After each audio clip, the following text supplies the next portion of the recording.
By show of hands, who here has ever had a crappy manager? Raise your hand. Be honest. Look around the room. I guess a more interesting question might be, how many of you still have a crappy manager? Raise your hand. I see some, look, you're uncomfortable. She wants to raise her hand. She's looking to see if her boss is looking. Listen to this message. If you get into your head and your heart what this message is that I'm bringing to you, it can transform your team's performance, it'll transform your company's productivity, and it may just transform your life. This notion of what we think of in terms of management, put it in a box here and blow it up. Good is not good enough. Why? Because you deserve better.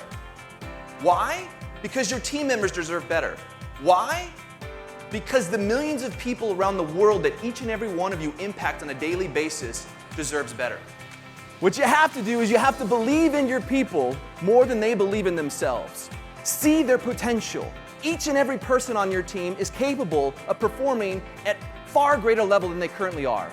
It's your job as the coach to see that potential in them, to pull it out of them. You must believe that they're capable of achieving more than they currently are.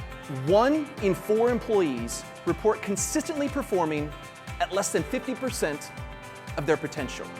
I know some of you might be thinking, well, that's great, Brian, but how can you measure someone's potential, right? It's completely subjective.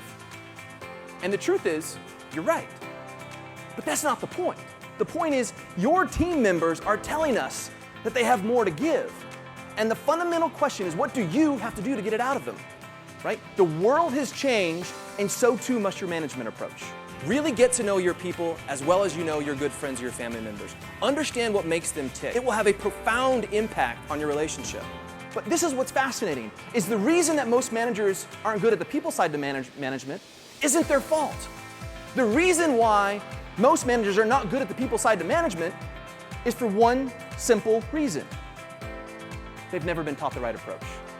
If there's one area to focus, it's on transforming the dynamics of the one-on-one conversation you're having with your people. What if you make the decision that this year is going to be the best year of your professional life? That you're going to raise the bar on what you expect and what you demand from yourselves?